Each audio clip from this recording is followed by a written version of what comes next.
ನಾಪೋಕ್ಲು ವ್ಯಾಪ್ತಿಯಲ್ಲಿ ಅನಿರೀಕ್ಷಿತವಾಗಿ ಸುರಿದ ಮಳೆಗೆ ಇದೀಗ ಕಾಫಿ ಹೂಗಳು ಅರಳಿದ್ದು ತೋಟಗಳು ಘಮಘಮಿಸ್ತಾ ಇವೆ. ಈ ವ್ಯಾಪ್ತಿಯ ಹಲವು ಭಾಗಗಳಲ್ಲಿ ಉತ್ತಮವಾಗಿ ಮಳೆ ಸುರಿದಿದೆ.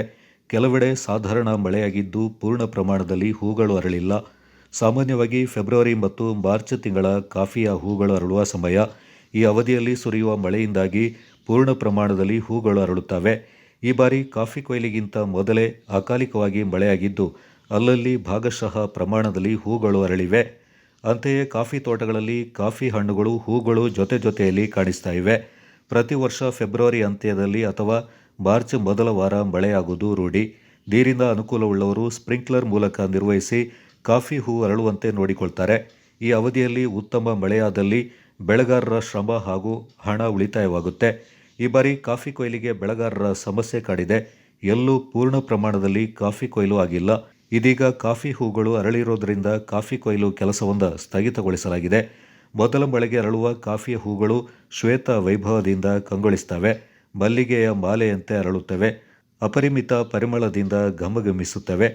ಕಾಫಿ ಹೂಗಳ ಸೊಬಗು ಎಂಥವರ ಮನವನ್ನು ತಣಿಸ್ತವೆ. ಇದು ರೈತರ ಆರ್ಥಿಕ ಶಕ್ತಿಯೂ ಹೌದು. ಹಾಗಾಗಿ ಕಾಫಿ ಬೆಳೆಗಾರರು ಮೊದಲ ಮಳೆಗೆ ಹೂಗಳು ಅರಳಿದಾಗ ಸಂಭ್ರಮಿಸ್ತಾರೆ. ಉತ್ತಮ ಮಳೆ ಸಿಕ್ಕರೆ ಮುಂದಿನ ವರ್ಷದ ಇಳುವರಿ ಗ್ಯಾರಂಟಿ ಎನ್ನುವ ಭಾವ ಬೆಳೆಗಾರರದ್ದು. ನೀರಿನ ಆಶಯವುಳ್ಳವರು ತುಂತುರು ನೀರಾವರಿ ಮೂಲಕ ಹೂ ಅರಳಿಸುವ ಪ್ರಯತ್ನಕ್ಕೆ ಮುಂದಾಗ್ತಾರೆ. ಈ ದೃಶ್ಯವನ್ನು ಫೆಬ್ರವರಿ ತಿಂಗಳಲ್ಲಿ ಕಾಣಬಹುದಾಗಿದೆ. ಈ ವರ್ಷ ಮೊದಲ ಮಳೆ ಜನವರಿ 2ನೇ ವಾರದಲ್ಲಿ ಸುರಿದಿರೋದ್ರಿಂದ ಇದೀಗ ಕಾಫಿ ಹೂಗಳು ನಿಗದಿತ ಅವಧಿಗಿಂತ ಮುಂಚಿತವಾಗಿ ಅರಳಿದ್ದು ಕಣ್ಮನ ಸೆಳೀತಾ ಇವೆ. ಕಾಫಿ ಕೊಯ್ಲು ಪೂರ್ಣಗೊಳ್ಳುವ ಮುನ್ನವೇ ಹೂಗಳು ಅರಳಿರುವುದು ಬೆಳೆಗಾರರ ಆತಂಕಕ್ಕೆ ಕಾರಣವಾಗಿದೆ. ಈಗ ಅರಳಿರುವ ಹೂಗಳಿಂದ ಅಲ್ಪ ಪ್ರಮಾಣದಲ್ಲಿ ಇಳುವರಿ ನಷ್ಟವಾಗುವ ಸಾಧ್ಯತೆ ಇದೆ ಎಂದು ಬೆಳೆಗಾರರು ಹೇಳ್ತಾರೆ.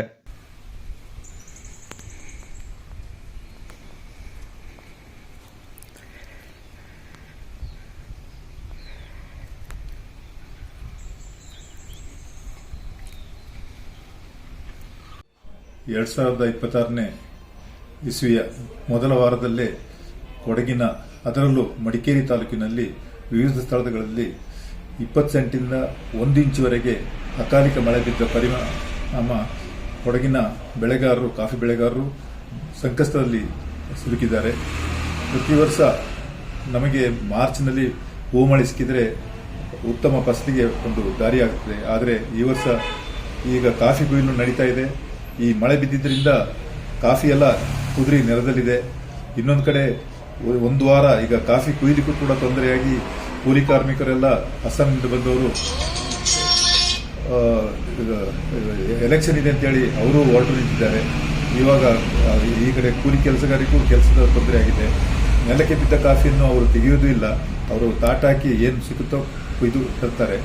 ಈಗ ಇದರ ಜೊತೆಗೆ ಕಾಫಿ ಕುಯ್ಲಿನ ರೇಟ್ 8ರಿಂದ 10 ರೂಪಾಯಿವರೆಗೆ ಹೋಗಿದೆ. ನಮ್ಮ ನಾಪೋಕ್ಲು ವಿಭಾಗದಲ್ಲಿ ದಕ್ಷಿಣ ಕೊಡಗಿನಲ್ಲಿ ಇದಷ್ಟು ಸಮಸ್ಯೆ ಕಂಡಿಲ್ಲ.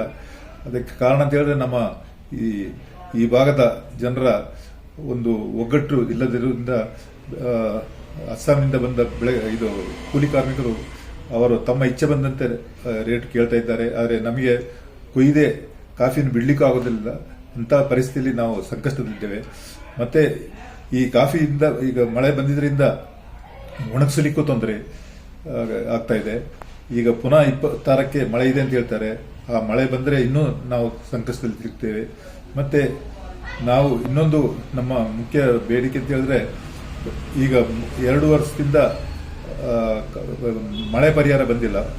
ಒಂದು ವರ್ಷ ಅತಿವೃಷ್ಟಿ ಅಂತ ಹೇಳಿದ್ರು, ಇನ್ನೊಂದು ವರ್ಷ ಅನಾವೃಷ್ಟಿ ಹೇಳಿದ್ರು, 2 ವರ್ಷ ಸಿಗಲಿಲ್ಲ.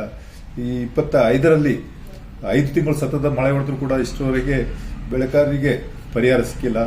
ನಮ್ಮ ಬೆಳೆಗಾರರ ಪರವಾಗಿ ನನ್ನ ಕೋರಿಕೆ ಅಂತ ಹೇಳಿದ್ರೆ, ಈ 25ರಲ್ಲಿ ಈ 33%ಗಿಂತ ಹೆಚ್ಚು ಬೆಳೆ ಹಾನಿಯಾಗಿರುವಂತಹ ಹೋಬಳಿಯ ಬೆಳೆಗಾರರಿಗೆ ಕನಿಷ್ಠ ಪರಿಹಾರ ದೊರಕಿಸಿ ಈ ಸಂಕಷ್ಟದಲ್ಲಿರುವ ಬೆಳೆಗಾರರನ್ನು ಉಳಿಸಬೇಕು ಅಂತ ಹೇಳಿ ನಾನು ಕೇಳಿಕೊಳ್ತೇನೆ. Kodagu channel news Duggala Sadananda Napoklu.